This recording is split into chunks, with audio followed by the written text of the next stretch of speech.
Hey, I'm Reggie Ponder, the Real Critic, and this is the Real Critic Roundtable, where African American Black critic, it's Black History Month. It's where we come to discuss, debate, and have some fun. And of course, as usual, I have Katia Woods and Sean Edwards here. But before we do that, I want to tell you guys something. It is Black History Month. And so for Black History Month, I've been doing this thing called the Black History Movie Moment, where I look at movies and people from 2020, last year. I know I say it wasn't a great year, but I look at movies and people from last year that connect with history. So we don't have to go way, way back because everybody like, oh, we got to go way back to learn. No, we don't have to go way back to learn history because the movies help us do that. So the first week, I talked about movies, Katia's favorite area, which is documentaries. I highlight 5 documentaries and I talk about that. The next week, I talk about people who passed away in 2020 that are connected to the movies. The third week, I actually talk about some really good movies that connect with history or historical figures. And then the last week, I talk about Black women directors. You got to do that in a year like we had in 2020. So this is not a competition, but Katia is always talking about Philadelphia, Philadelphia, Philadelphia. Sean's like wearing KC hats and stuff like that, even though he's from Princeton, but whatever. Um, but I can't do Black history without talking about, and I'm gonna use my platform right here, even though I'm doing it on my Black History Moment, is to just say rest in peace to Gail Sayers. Now, a lot of people will say, well, what does Gail Sayers have to do with the movies? Well, if you don't know, you need to ask somebody. I know you know that he was played by Billy D. Williams in the movie Brian Song, and you probably know that when they did the reboot that Mekhi Phifer played him as well. But you probably don't know that he was a writer for both of those versions. Gail Sayers actually wrote it for the movie. So I got to give my Chicago love salute to my man, Gail Sayers, who was voted into the Pro Football Hall of Fame at the age of 34, the youngest to ever do it. That's it for me. Let me introduce my peoples. Katia, welcome to the show. Thank you, Reggie. Thank you for having me. Katia Woods, Cup of Soul Show. Nice to be here. And Sean, welcome to the show. Thanks a lot, Reggie. Sean Edwards, Fox 4 News, Kansas City, Missouri. Just want to give a big shout out and let everybody know who's watching. Tune into the celebration of Black cinema. You can watch it nationwide beginning tomorrow. And it's on your beloved WGN, Reggie. So kudos to that. So all your people in Chicago, make sure you check it out. But I love that nugget you dropped about Gail Sayers, one of the most underreported stories in the history of Black film that he actually wrote on both of those screenplays. Not a lot of people know that. Thank you, man. That's my guy, man. You watching him? I mean, it was my guy. But we got a lot to get into today. So the first thing movie we want to get into, and I've already talked to you a little bit about Malcolm and Marie, Sean. So I'm actually going to ask you, Katia, if you could bring in this movie, Malcolm and Marie, and tell us what this one's about.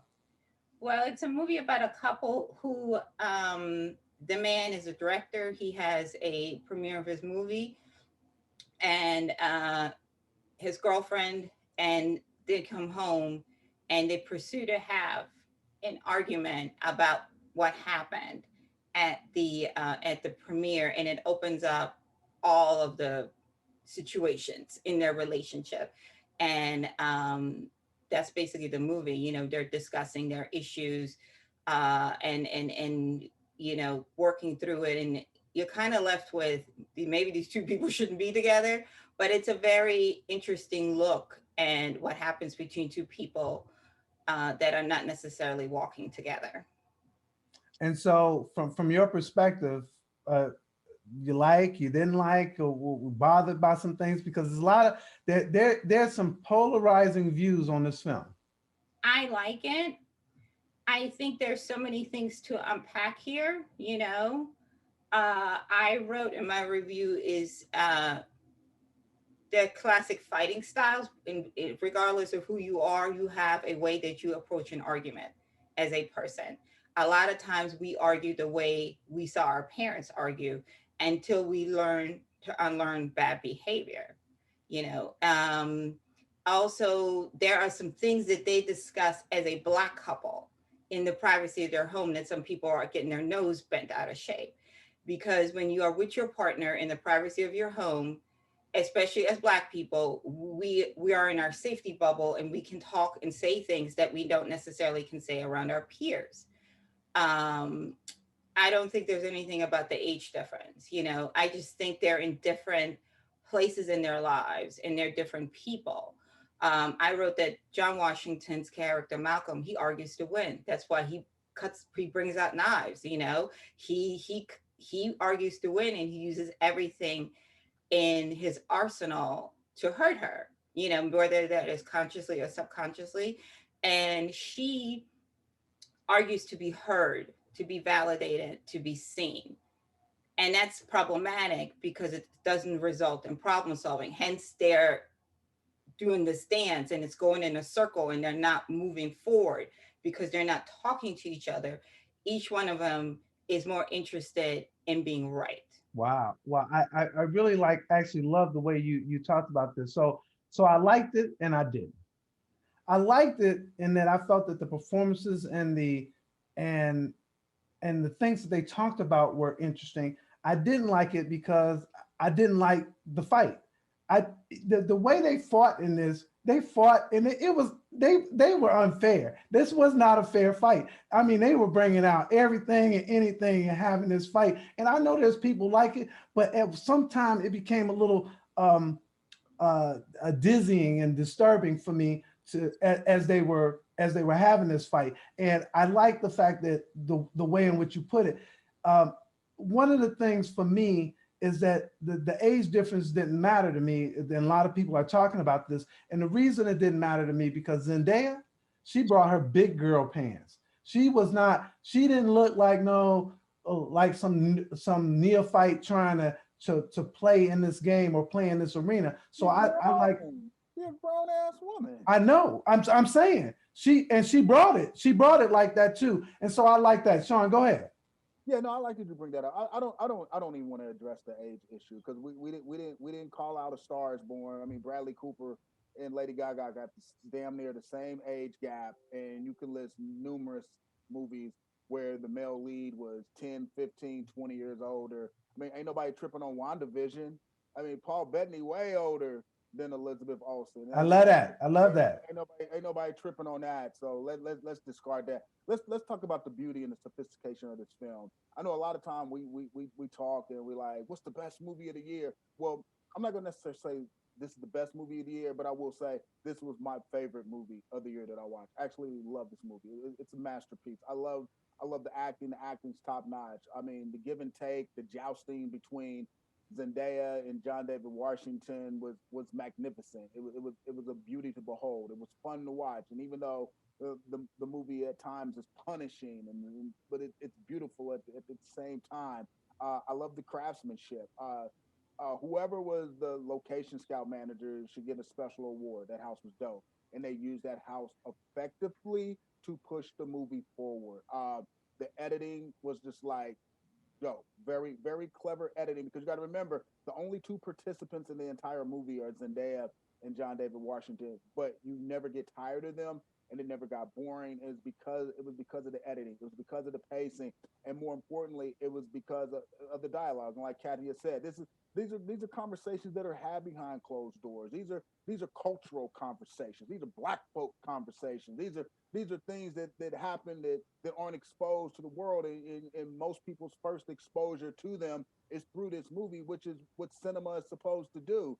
So get over that. This was real talk. I mean, this is how it goes down, and I love that. And Sam Levinson was primarily responsible for writing it. He's not black, so that he had some. There were some gifted moments of writing, in this film, and I love the needle drops. He punctuated this film with some classic R&B songs that fit perfectly into the story, helped to tell the story and push the story forward. I I love mean, that, Sean. this was a masterful piece of cinema, and we're forgetting the elephant in the room. This idea was conceived, written, filmed, edited, marketed during the pandemic. What y'all do during the pandemic? Yeah, I think, other than complain, go ahead, Katya. I mean, it is, two things I've learned from the people that are watching it. A lot of people have never been in a real relationship. Woo! You know what I mean? Like, Oh, how you hold going to on. talk No, about stop. something Press if no, you've press never pause. been in it, Press right? pause. Say that. No, please say that again, because you can 100 absolutely positively tell the people who have problems with that have what, Katya? Never what? Been in a real relationship. And I said that, I go, this is when you've been with somebody, not 18 months, not 6 months, this is like 5 years in, right?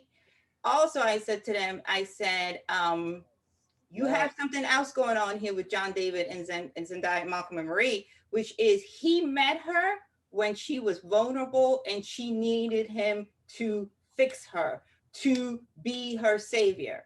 We have now moved out of that person and she's in control of herself. She has agency and he is still wants that girl that he could, kind of like control and be like, I guide you because you don't know how to make decisions. And so now she's asking to be seen. She's asking to have an active partner relationship. And he wasn't prepared for that. And that's something that happens a lot between men and women. You meet your girl, your wife in college, and she's this person. And now you're not the same person at 19 that you're going to be at 30 once you have kids, when you've been out in the world. A lot of women sometimes take a little bit later to tell their husbands, this is what I want, this is what I need. And the husband's sitting there like, what the hell? We good. This is working for me. You know what I mean?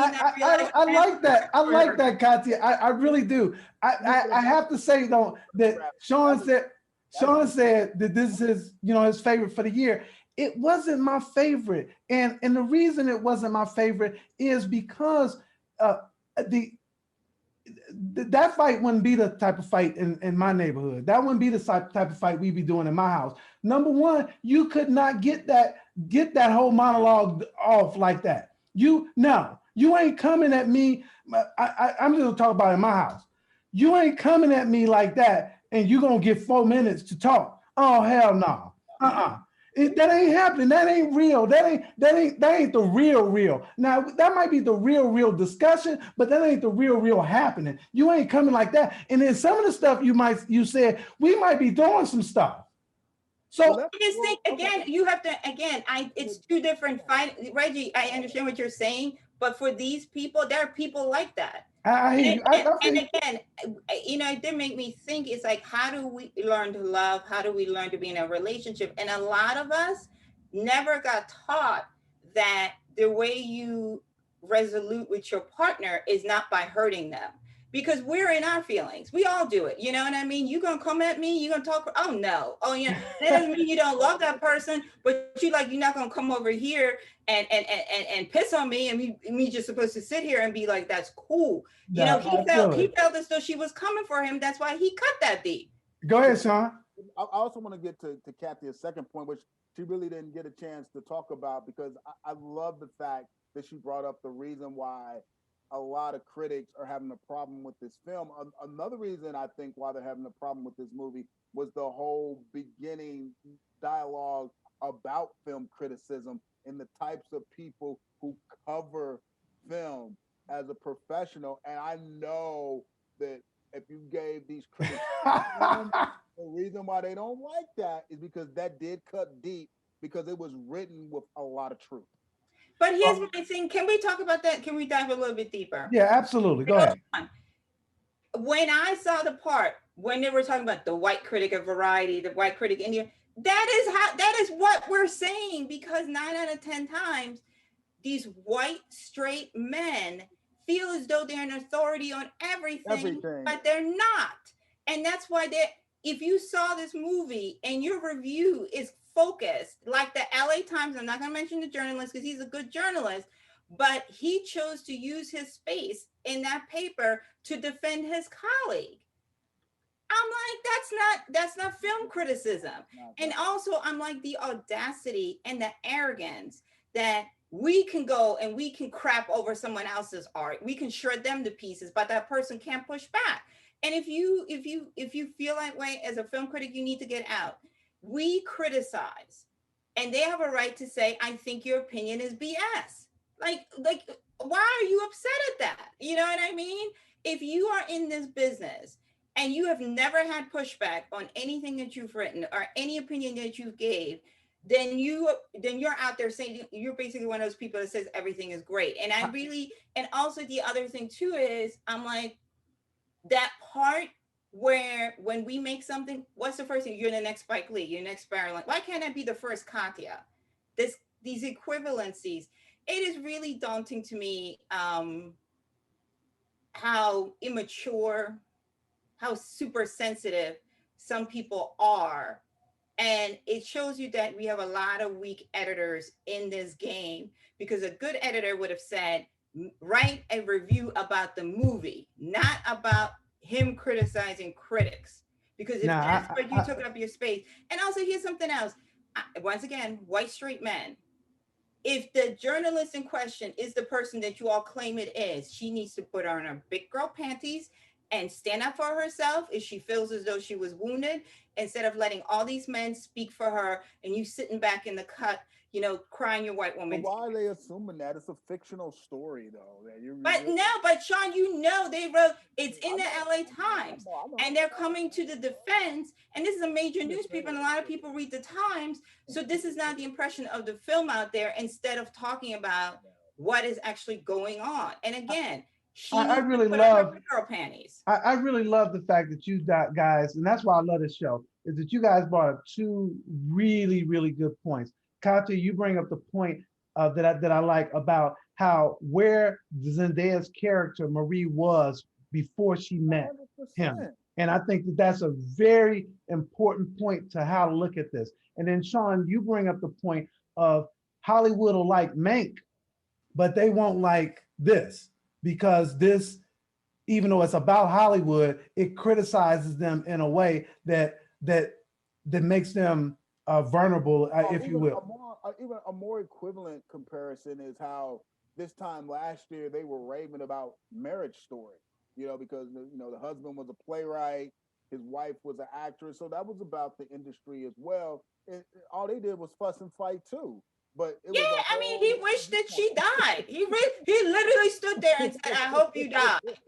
So, and a lot of people got upset about that too. I go, that happens when you're frustrated with somebody, you love them, you spend time with them, and they're trying. He felt that she was trying to take everything from him, his kid, his money, where he got to live. My man was fed up, and that's why he said what he said. So my last word on this, and then I'll let you guys have your last word. My last word on this is that the filmmaking in this is beautiful. Actually, I want to go back and mention that, because it really is. I like how it's shot, and I do think that they use the space in this very, very well, because it's basically a two-person play, and they're able to make it not seem like that. Not only with the dialogue, but also with the way in which it's shot and edited. So I think that that's really important. For me, this is a definite watch. It's not my favorite, Sean. I'll let you go next. No, it's my personal favorite. I wouldn't say it was the best. I mean, it's not going to like get a Best Picture nomination or any of that. But I just thought it was a very interesting movie to watch. It was a very entertaining movie to watch. It was a fascinating movie to talk about afterwards. I actually had the benefit of watching it again. I thoroughly enjoyed the story. I thoroughly enjoyed the execution, and I treasure the performance. Katya. I agree. My only small criticism with that, Black folks don't make mac and cheese out the box and call everybody talking about that, Katya. No, we don't do that. Y'all should have maybe substituted that for some soup, or her reheating some leftover mac and cheese. Ain't no way when you hungry, you come home and you got a little bit of money, and your girl makes you mac and cheese out the box. You good with that? But hold on, no, that's Black folk our age, dude. I know a ton of millennials. Black millennials are different. Black millennials are different. Oh, that is so good, because I had a problem with the mac and cheese as well. But I didn't have a problem with this next film. And Sean, can you bring this one in? This is a black art. I didn't see it. I didn't see it. Oh, you didn't see Oh, black art? you didn't see Black Art? Oh man. Describe. Oh, it's so good. It's so good. We got to talk about it. I'm sorry, Sean, around you, because no. I want to hear. I want to hear about it. Yeah, I've been. It is so well done.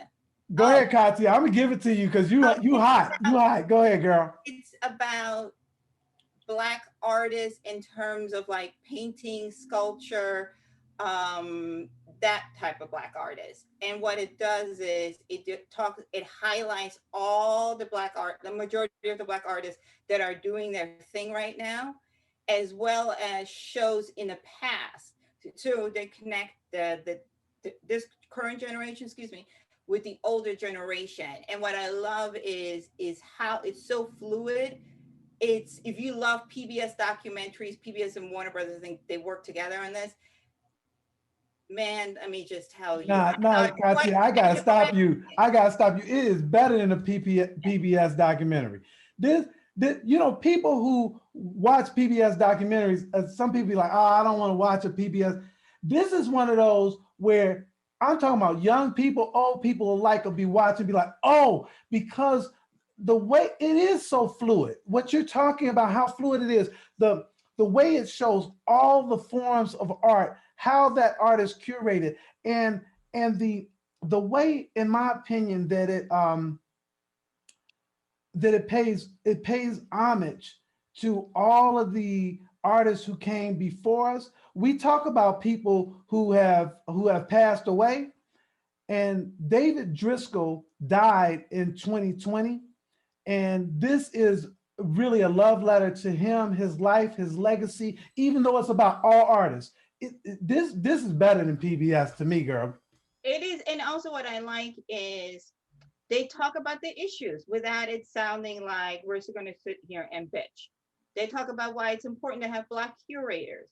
They talk about why it's important to have Black exhibitions in Black spaces and in Black neighborhoods, why it's important for us to purchase art by Black people. And they also broke down, how different ways that you can support, even if you're not in that tax bracket to be able to afford anything. And I love that point that you're making here, because they also make the point that that's why they put these things in museums, so people can see it. So it's just not in somebody's private collection. And maybe not in a weird way, but for me, this was a perfect companion to Mr. Soul, to me. Yes. It was because the art that he showcased on his show, and then to see this piece as well, it worked really well to me. I was like, man, I'm so geeked, Sean, that I don't know what art is in your house, but don't have something and invite me over, because I'm taking it. Because these artists, man, they went from, I wish I could name all the artists that because it's not coming to mind right away, but they showed so many artists, and they showed from a performance art perspective, they showed from multimedia perspective, they showed the painters, they showed the sculptures, they showed the just about every art that you could do, even some of the singing, because one artist did some things as it relates to that. They talked about the portrait of our president and First Lady, and why those portraits were done differently, and the meaning of those portraits from a Black perspective. This is good, man. I'm highly recommending Black art. And the other thing too is the young lady that did Michelle Obama's painting, what's her name? Amy Sherrill. She talked about how this opportunity changed her whole economic life. Her being selected by Michelle Obama to paint this, she said, it enabled me to pay off my student loans. That's huge. You know what I mean? Swiss Beats talks about that. It is so huge, the fact that Michelle and Barack consciously picked two African Americans to do their painting, because it changed their perspective, their economic status. Also, why she selected the picture that she selected of Michelle to have in there. And then again, coming full circle, how the young girl looked at it and she was like, wow. And then she's like, this reaffirms why I do what I do, because representation does matter. It's just, it, like I said, I recommend people look at it with their children, because again, it's not preachy. It's very innovative. It makes you want to go and look up the different artists if you're not familiar with them. Talk about the music accompanying it was perfect too. It's going to come out on HBO, and I really encourage everybody, sit down with your children's, your people, and go on a wonderful ride and learn something about us. So thank you for that, Katya. I'm gonna be Sean for a minute because he didn't see it, right? But we're missing the elephant in the room. I'll watch it as soon as I'm. No, but I'm gonna be you, right? This is gonna be you. So But we missing the elephant in the room. What is it? Let's talk about the sexism that was happening in art during that time. And they absolutely talk about that. And they don't address it to my satisfaction, but they don't let the sexism, even in the Black community and Black art, that just get away with that. They actually address it and they talk about it. And I think that that's important as well, about the opportunities for women, and actually in many cases being left out of the club. So I'm glad they did that as well. That's it. It's a must watch for me. And obviously Katya just told you, get the kids, get the family, and come and watch it. I'm gonna watch tonight, man. I finally got some free time. So all right, cool.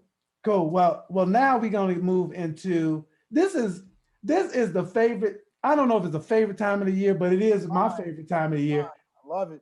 Because it is time to get our voices heard.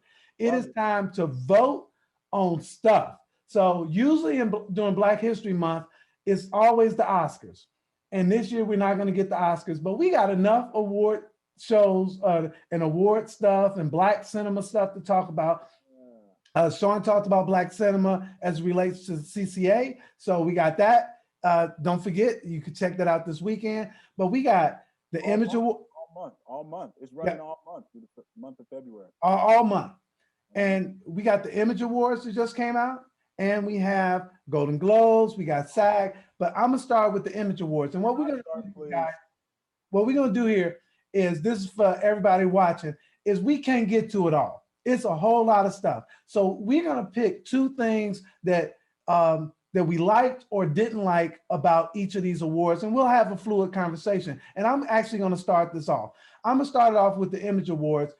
What I liked was Rada Blank did get some recognition. Maybe not the recognition I wanted her to get, but she did get 3 nominations. And I'm glad that at least somebody somewhere in the stratosphere knows this woman, knows the work that she's doing. And I'm glad that she got some nominations. I also like that Madeline Mills is got some real play as well, because I think she did a really, really good job in Jingle Jangle.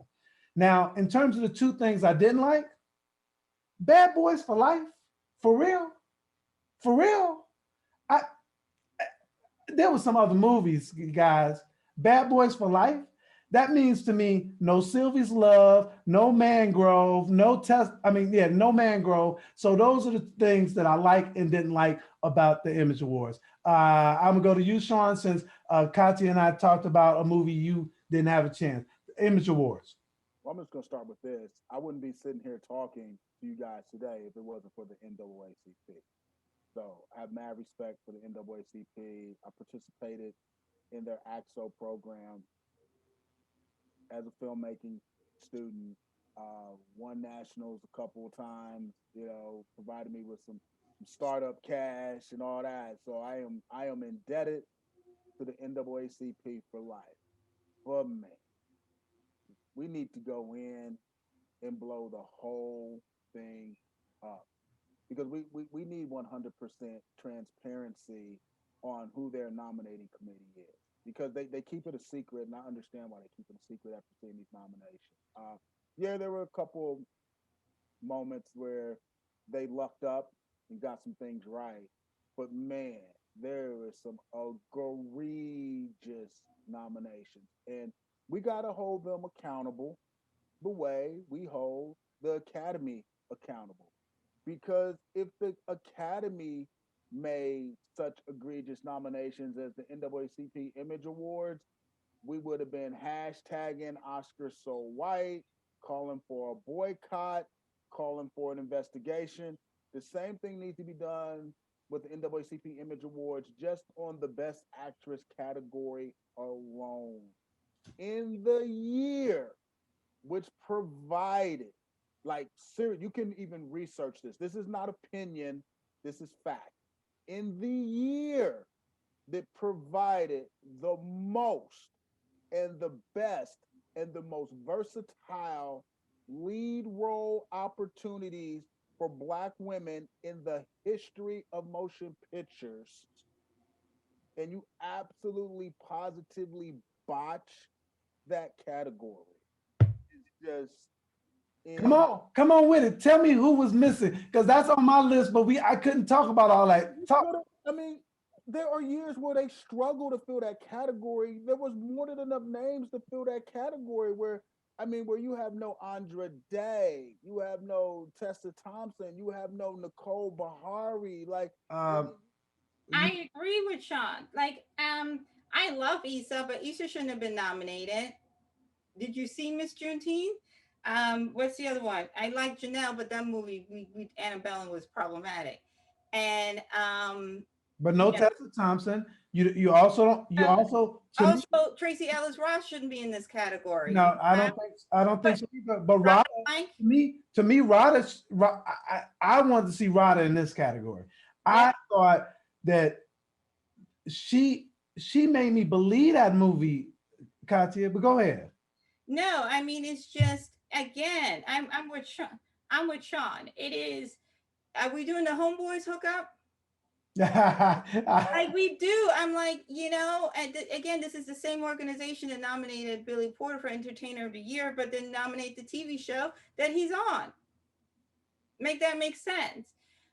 It's just challenging, you know what I mean? And I'm with him. Like, the young girl that was nominated for Jingle Jangle Best Actress, put her in. That's why you have a young performer category. And I think that's where she should have been. I was glad she was nominated there. But in this, I think you're so right in this actress category. I also think I'd like to get your thoughts on the supporting actress as well. I mean, listen, let me bring this up so I can speak intelligently. It's just because we got Anika Noni Rose, Gabourey Sidibe, Nia Long, Felicia Rashad, and Taylor Page. Taylor Page, I love, but Taylor Page ain't in the movie long enough. She doesn't. I show you how this works. She's not in the movie long enough to qualify for a SAG award, because you have to have a certain title card for you to qualify. So she's not even qualified to be in that category, and it's the ensemble award. How? No, this category should have had Dominic Fishburne in it.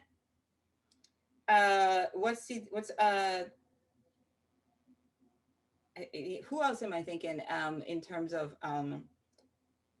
Ryan Michelle Bethea from Sylvie's Love. It just comes across as lazy. You know what I mean? Like, we talk about everybody having to see screeners, and I'm like, did you guys see screeners?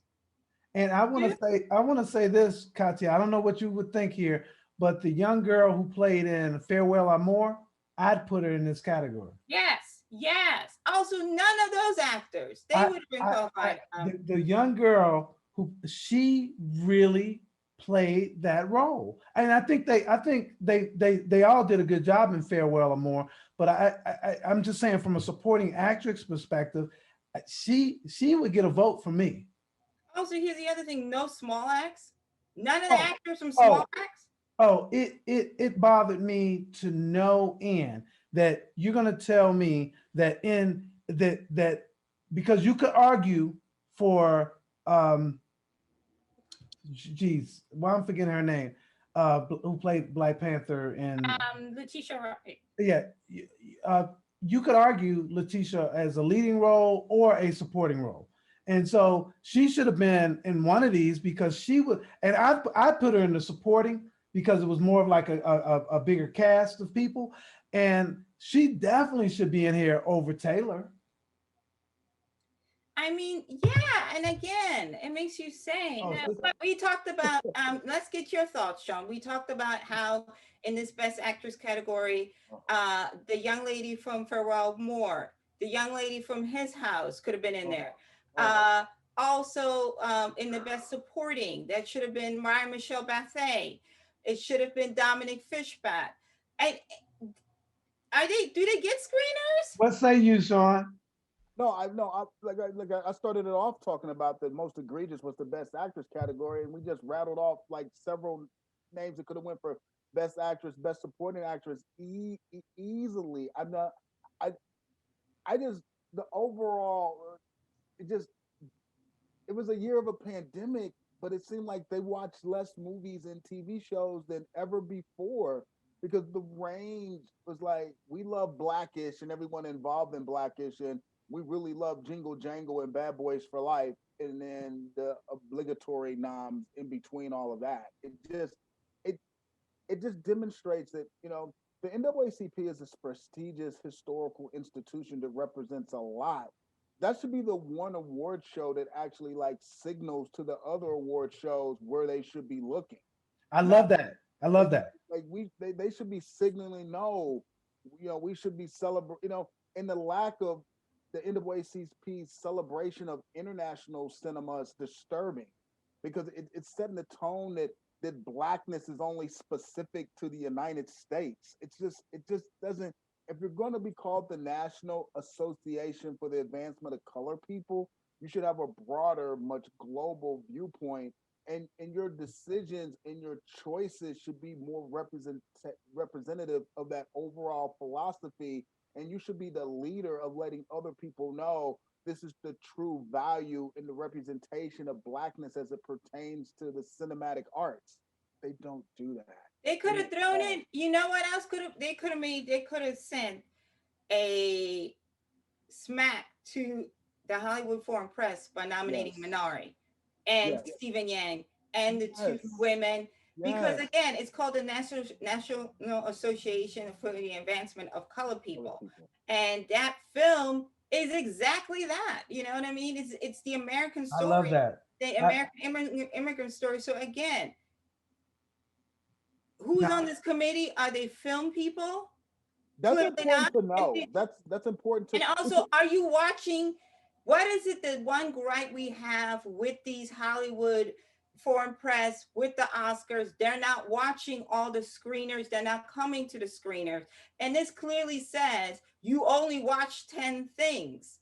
In a year, like Sean said, we had a million things and we had a million different things. To put Issa Rae, and I love Issa, but for best actress in a motion picture, she should be in the sitcom category. That's where she belongs. And I know they love Tracy Ellis Ross, but no, not for the high note. You know what I mean? not for the high note. So I want to move on to Tracy Golden Ellis Globe. Ross wasn't even the best actress the week the High Note came out, let alone the entire year.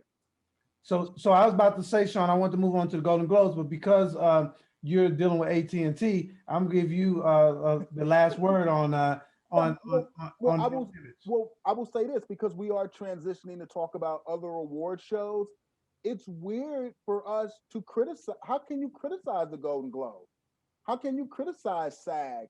How can you criticize the Academy? Like, I feel weird about that because, like I said, we're not criticizing NAACP. So, I mean, really? Well, we are, but I mean, like, remember last year you nominated Billy for Entertainer of the Year, but you ignored the show he's on and everybody that's on it. Like, this is the reason why most people know him. They don't know him from Broadway. They know him from Pose. So you give him this little nugget and say you can come to the party, but you can't come to the party as the vehicle that catapulted you. The Emmys recognized him before. Like, yeah, it's a mess now. But Katia, that's a great segue to the Golden Globes, Reggie, Go ahead. I don't understand for the life of me how you can like nominate Regina King to be best director of One Night in Miami, but overall the movie's not good enough. Or it happens the other way around where you nominate the movie, Right. but you don't nominate the director. In the words of Billy Crystal, did this thing direct itself? I don't. I don't get it. But I don't. People get mad at the Golden Globes. I mean, I know a fair amount of those 90 or so people who vote for that. You said 90-year-old people? 90. It's 90 members or more, like 90, 91, 92 members, but they are primarily mostly old. But no, I get it. I get it. I get it, and I can't live my life and go year after year fighting with people over stuff we don't own nor control. So what's interesting though, there were things, you said we're not criticizing the NAACP, but we did. And so I am going to criticize the Golden Globes. There were a couple things I liked. I liked that obviously that Riz was nominated. And I know there was this buzz back there that he was gonna get nominated, but I was wondering with Riz Ahmed, would he get lost in the shuffle for his performance? And so I did like that. We talked about this movie last week. The other thing that I liked is I liked the Jared Leto guy. I know you guys didn't like that movie, but I thought he was the only good thing in it, and his performance kept me looking. So it worked. It worked for me. But I know, Sean, you're gonna have a Phil's day on that one. No. And then I can't this whole. I know it's Amazon and oh my Steve God, McQueen's issue. That's just case study. But I can't stand this whole thing that it's going to be nominated as a series. It's not a series. And at least 3 of their movies in this are better than all of the other movies that are nominated. You mean we can't get none of these movies nominated and then they're going to be in a series? I know that's partially Amazon and Steve McQueen, but I am pulling my hair out and I don't even have any hair. No, that's a great point, Reggie. To me, that's been the biggest travesty of the whole entire award season is this mishandling and botched FYC campaign and whatever you want to call it with small acts. Because the irony of the fact is when it's all said and done, this is just my personal prediction, when it's all said and done and you have the final award given of award season, which is the announcement of the best picture at the Academy Awards, it's going to be the Trial of the Chicago 7. And the Trial of Chicago 7 is not nearly half as good as Mangrove. And that to me is just like that. I would rank that up there with The Color Purple going 0 for 11, Do the Right Thing, not even getting nominated for Best Picture. The whole thing's a mess. It's sad. And it just shows that there are a lot of people working in our industry and running the industry, hello, Amazon, that don't have a clue. Katya, I know you're going to jump on this bandwagon, Katya. I have never in the history of anything where a company has the marketing budget, the access that Amazon does, and they don't know still how to roll out a campaign or to hire the right people during award season. This whole discourse between movie, TV movie, telenovela, whatever the freak you want to call it, hurt this project so much that none of the actors got acknowledged. Do you know what I mean? Other than John Boyega, who was nominated in Best Supporting when he's really the freaking lead. Then you have Sylvie. Then you have Sylvie's Love, which is a motion picture as a TV movie. Then you have it's just I am so baffled. Like, what is happening? That's what I keep saying. Like, and this is not like a 1 year. This is every year Amazon botches their campaign, and this is why Netflix is ahead. Because one thing that Netflix did, they hired a lot of the Weinstein people, and they know how to campaign. You know what I mean? No matter what you think about Harvey, and you're fair, go after that man. But in the campaign process, he knew how to get it done. And those people are working at Netflix. So I'm like, Amazon, you got your cousin baby running this? Because this is really, and the other thing too is Can we talk about how I May Destroy You, which is without a doubt Oh, one of the most, if not the best thing that was on television last year? Even the people from Emily in Paris were like, listen, I like my gig. It's cool. It pays the bills, but we have no business being nominated. That should have been it reminds me of the David Chappelle skit where he was like, even Cher has an Oscar. Even Emily in Paris has a nomination. Yeah, and it's very, I mean, I'm like, fans of the show even admit that it's trite. I'm talking about people who love it are like, yeah, I watched it, but it's trite. Like, no, it's not and it's not an award season type of thing. It's cool, you know, you're at the crib, you watching it, but it's not it don't deserve no Tink Tink award. And you know, it's like what Sean said. Uh this trial of the Chicago 7. Also, can we also talk about what's Homegirl, who's in the best supporting from Sacha Cohen? Oh yeah. And also, this is what's going to happen. I'm going to say it here. We have botched up giving Glenn Close an Oscar for all the right roles. She is going to end up with an Oscar for this film. Yes, she is.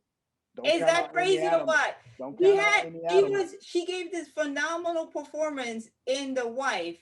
Which it was so good. She gave us Fatal, but this is what, like, these ketchup awards are crazy. You win for the clown stuff. Like Denzel didn't win for Malcolm X. He won for Training Day, which was a clown role. She's about to win. You know, Russell Crowe won for the clown role. Same thing with Amy Adams. I love Amy, but Amy don't deserve to be in the Best Actress category for this. And then so with that, and I really tweeted this out yesterday. I go, this Jared Leto thing, this is really a thing. Like that's a perfect example of good campaigning because it's not the role. It's not the role. It's a combination of good campaigning and being a white man. Yeah, I'm like, you had Homeboy from The Sound of Metal. And I say this again, the only white man that should be in the Best Actor category is Anthony Hopkins. That's it. That's the only one. Stephen Yang has given us time and time. You ignored him for Burning. You're ignoring him for this. Again, Gary Oldman, God bless you, but you don't deserve to be in this category. Yeah. There should be one white man, Anthony Hopkins. And so you guys are rattling off categories, but I can't let us get out of here without talking about the foreign language best picture category, because I'd love to get you guys' thoughts on that. We got Another Round, La Lonra, Lifehead, Minari, and The Two of Us. Thoughts? Minari should not be here. We not learned from the again, they botched it up with The Farewell, a beautiful film. That film got screwed because you shoved it in this category. The Academy Awards are the only one that have a foreign language category and allows you the movement to also submit the cast for acting awards and some other things. Hollywood Foreign Press don't necessarily work like that. But circling back, I need A24 to get pushback and be like, no, 60% of people in this country speak a foreign language, were raised in a household speaking a foreign language, but they were born and raised here. They were born and raised here. It is very much American to not speak English. Also, here's another nugget. The United States doesn't have an official language. So how can you then therefore say this is not American when we don't have an official language? If you look us up, they say, what's the official language of the United States? There is been designated as English. But the best foreign picture, international picture, whatever you want to call it, it's outdated because cinema's global now. And I mean, a quiet little secret that no one wants to address, America hasn't made the best movies for a really long time. Like this, you know, the best picture category, they should do away with best foreign international, and every movie should just be eligible for best picture. And it can't all just be American made films, because I'm serious, we haven't made the best movies for a really long time. No, like you mentioned, La Llorona, good movie. Night of Kings, excellent movie. Bacurau, one of the best movies. They also watched the rollout for that. You know, Sonia Braga should have been submitted for Best Actress. But I just couldn't let us leave without talking about that. John is right. The best in an odd way, the best film did win last year. And guess what? Not a peep of English won. And we were all in trance. We were all like, damn, it was, you know what I mean? We were all like, this is what I'm talking about when we talk about bringing new ideas to the freaking table. Hey guys, there's so much to talk about because we didn't even talk about SAG. That's a whole Same toilet, different. that's a whole nother thing. But I always appreciate both of you guys coming and talk about what we talk about. Well, voting's power, and the three of us get to vote today, or at least we had to turn in our ballots today. And I did already. It's about strategy.